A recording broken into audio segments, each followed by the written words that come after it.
बिस्मिल्लाहिर्रहमानिर्रहीम, अस्सलामुअलैकुम। आपको खुशामदीद कहते हैं बोल न्यूज हेडक्वार्टर्स में। मैं हूं आपके साथ सलमान मिर्जा। मैं हूं सहरेश जुहेब और मैं हूं आमना अकरम। हेडलाइंस आपने जानी, बुलेटिन में बात होगी। सबसे पहले आपको खबर देंगे, जहां हाथ में पैसा आया फौरन अवाम को रिलीफ दे दिया। बिजली और पेट्रोल की कीमतें क्यों कम की, वज़ीर आज़म ने वजह बता दी। कहा टैक्स ज़्यादा जमा होने के बायस पैसे ज़्यादा आ गए थे, इसी वजह से तेल और बिजली की कीमतें कम कर दी। उन्होंने टैक्स देने पर कौम का और टैक्स जमा करने पर FBR का भी शुक्रिया अदा किया। बिलासूद कर्जों के इजरा की तकरीब से खिताब में कहा, कौम के टैक्स का पैसा आम आदमी की बेहतरी और महंगाई कम करने पर लगाएंगे। इमरान खान ने कहा कि हुकूमत के पास इतने पैसे नहीं कि सबको नौकरियां दे, नौजवानों को चाहिए कि हुनर सीखें और कारोबार करें। कौम को कहता हूँ कि आप जितना ज़्यादा टैक्स देंगे वो सारा टैक्स मैं लगाऊंगा अपने नीचे लोगों को ऊपर उठाने के लिए। हमने रिकॉर्ड टैक्स इकट्ठा किया पाकिस्तान में और उसकी वजह से 5 रुपए यूनिट बिजली की कीमत कम कर दी है और 10 रुपए लीटर तेल और डीजल की कीमत कम कर दी है, क्योंकि हमारे पास पैसा ज़्यादा आया है। कौम का शुक्रिया अदा करता हूँ और FBR का भी कि उन्होंने पहली दफ़ा पाकिस्तान में इतना ज़्यादा हमने टैक्स इकट्ठा किया। 1000 अरब रुपए के कर्जे देंगे यही 45 लाख खानदानों को और फिर इसको बढ़ाते जाएंगे। पाकिस्तान एक बड़ी ख्वाब का नाम था। हमने इस्लामी फलाई रियासत बनना था, नजरिए के तहत पाकिस्तान बना था। उस नजरिए पे हम नहीं चले। लोग खुद अपने पैर पे खड़े हों, हुनर सीखें, कारोबार करें। हुकूमत के पास तो कभी भी इतना पैसा नहीं आएगा कि नौकरियां सबको दे दे। 22 करोड़ अवाम है, हुकूमत के पास तो इतने वसाइल नहीं होंगे। दूसरी जानिब अपोजिशन लीडर शहबाज शरीफ ने हुकूमत के रिलीफ पैकेज पर सवालात उठा दिए। कहा हुकूमत IMF और अवाम दोनों को धोखा दे रही है। दुआ है कि इमरान न्यासी पेट्रोल और बिजली की कीमत पर यू टर्न न लें। पेट्रोल उन्होंने सवाल किया कि कीमत कम हुई है तो महंगाई में कमी क्यों नहीं हुई, किरायों में कमी कौन करवाएगा। हुकूमत IMF और अवाम दोनों को धोखा दे रही है। IMF को खुश करने के लिए अवाम और अवाम को खुश करने के लिए IMF को चक्कर दिया जा रहा है। अपोजिशन लीडर शहबाज शरीफ एक बार फिर हुकूमत पर बरस पड़े। शहबाज शरीफ ने कहा डूबती सियासत बचाने के लिए मुआशी, कौमी और अवामी मफादात को बलि चढ़ाया जा रहा है। दुआ है कि इमरान न्यासी पेट्रोल और बिजली की कीमत में अपने पैकेज पर आने वाले दिनों में यू टर्न न लें। उन्होंने सवाल किया पेट्रोल की कीमत कम हुई है तो महंगाई में कमी क्यों नहीं हुई, किरायों में कमी कौन कराएगा। काली कमाई करने वालों पर करम, जबकि मीडिया और अवाम पर काले कानून और से महंगाई का सितम है। गैस की कीमतों में इजाफे का इम्कान हुकूमती पैकेज के खोखलेपन का सबूत है। LPG महंगा होना गरीबों से रिलीफ छीनना है कि इलेक्ट्रिक के लिए फी यूनिट 2 रुपये 90 पैसे इजाफा नाम निहाद रिलीफ वापस लेने के मुतरादिफ है। बजट तक पेट्रोल और बिजली की कीमत न बढ़ाने का ऐलान करके बिजली की कीमत क्यों बढ़ाई जा रही है। पाकिस्तानी अपोजिशन भी अजीब है, कहती है कीमतें क्यों कम की हैं। तेल और बिजली सस्ती करने पर तनकीद पर मुराद सईद हिज़्ब इख्तिलाफ पर बरस पड़े। बोले कोरोना की बीमारी नवाज शरीफ या जरदारी के दौर में आती तो वैक्सीन पर कमीशन कमाया जाता। कहा यह खजाने को ICU में छोड़कर गए थे, इमरान खान ने बाहर निकाला। खुसरो बख्तियार बोले मुल्क की मईशत की बेहतरी के लिए काम कर रहे हैं, सरमायाकारी के लिए ओवरसीज पाकिस्तानियों को भी रिलीफ देंगे। फारूक हबीब बोले इमरान खान ने अवाम के टैक्स का पैसा अवाम पर खर्च किया, उन्होंने बैरून मुल्क महल नहीं बनाए।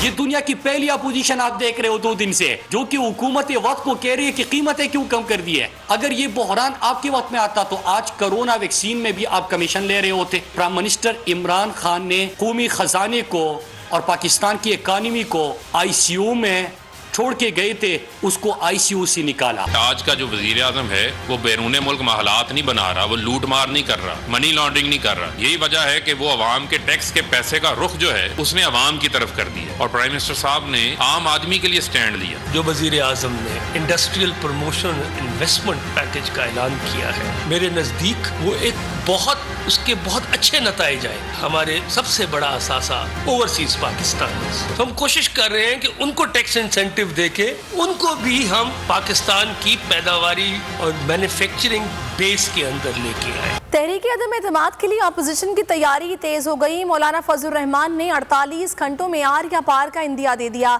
शाहिद खाकान अब्बासी काफली के बगैर ही कामयाबी के लिए पुरएतमाद है। कौमी असम्बली का इजलास बुलाने के लिए 100 अरकान के दस्तखत से रिक्विजिशन तैयार कर ली। इन हाउस तब्दीली के लिए अपोजिशन की पेशकदमी। क्या होगी हुकूमत की पेशबंदी। PDM सरबराह को तहरीक अदम एतमाद की 100% कामयाबी का यकीन। मीडिया से गैर रस्मी गुफ्तगू में कहा 2-3 दिन अहम है। अपोजिशन क़यादत और इत्तेहादियों से मुसलसल राब्ते में हैं। आसिफ जरदारी और शहबाज शरीफ से आज ही बात हुई है। उन्होंने इंकशाफ किया कि हुकूमत गिराने के लिए इत्तेहादियों पर नहीं, इंफरादी शख्सियात पर इन्हिसार है। मौलाना फजलुर रहमान ने यह भी कह दिया कि एम्पायर बज़ाहिर न्यूट्रल नजर आ रहे हैं। साबिक वज़ीर आज़म शाहिद खान अब्बासी ने बताया कि अदम एतमाद के लिए नंबर्स पूरे हैं। चौधरी बरादरान को फैसला करना है कि वो आवाम के साथ रहना चाहते हैं या इक़्तिदार के साथ। आज ये फैसला काफ लीग ने और शुजात साहब ने और फैज़लाई साहब ने करना है कि क्या वो इक़्तिदार के साथ रहेंगे या अवाम के साथ रहेंगे, क्योंकि अदम एतमाद उनके बगैर भी हो जाएगा। अपोजिशन ने तहरीक अदम एतमाद के लिए असेंबली इजलास बुलाने की तैयारी कर ली। 100 अरकान से रिक्विजिशन पर दस्तखत भी करा लिए। दाखिला शेख रशीद कहते हैं अपोजिशन नाकाम है और अदम एतमाद के फैसले में अभी फासला है। अदम एतमाद कोई आसान काम नहीं, इससे मुल्क की बुनियादें हिल जाती हैं। इस्लामाबाद में तकरीब से खिताब करते हुए बोले, बिलावल वाला मार्च अपना ही मार्च है, इसकी खैर है। कहा 23 मार्च के लॉन्ग मार्च पर अपोजिशन को सोचना होगा। 23 मार्च को फ्लाइंग पास्ट होगा। अपोजिशन को मार्च के फैसले पर गौर करना चाहिए। अदम एतमाद के फैसले में बड़ा फासला पड़ा हुआ है कि ये आसान काम नहीं है। अदम एतमाद मुल्क की बुनियादें हिला देता है। 23 मार्च के लॉन्ग मार्च पे वो सोचेंगे। OIC कॉन्फ्रेंस हो रही है 22 और 23 को और यहाँ तारीखी परेड होती है। मुझे पूरा यकीन है ये अपना लॉन्ग मार्च है, बिलावल वाला मार्च अपना ही मार्च है, इसकी खैर है। सांगड़ के इलाके कुंडियारी में PTI सिंध हकूक रैली के काफिले और PP की रैली आमने सामने आ गई। जियालों ने PTI काफिले का रास्ता रोका, हुकूमत के खिलाफ नारेबाजी की। पुलिस की मुदाखलत के बावजूद रास्ता न दिया। तहरीक इंसाफ कारकुनान अपना हिस्सार बनाकर गाड़ियां निकालकर आगे बढ़ गए। कुंडियारी में PTI और PPP के काफिले आमने सामने। PP कारकुनान ने PTI काफिले को आगे बढ़ने से रोका। पुलिस की मुदाखलत हुई लेकिन PP कारकुनान ने PTI काफिले को रास्ता न दिया। हुकूमत के खिलाफ इश्तियाल अंगेजी की और नारे लगाए। तहरीक इंसाफ के कारकुनों ने हिसार बनाकर अपनी गाड़ियां आगे निकाली और इलाके से निकलने में कामयाब रहे। पुलिस की 5 मोबाइल्स PTI काफिले के हमरा हैं। यूक्रेन के शिमाली, मशरकी और जनूबी इलाकों में शदीद लड़ाई जारी है। रूसी फौजें अपनी कार्रवाइयों में यूक्रेन के शहरों में दाखिल हो रही हैं। खार्किव में पुलिस क्वार्टर और यूनिवर्सिटी की इमारत से मिसाइल हमले में 4 अफराद हलाक हो गए। रूस का कहना है कि उसने शहर के करीब वाक़े सबसे बड़े यूक्रेनी जौहरी पावर प्लांट के गिर्द का इलाका अपने कब्जे में ले लिया है।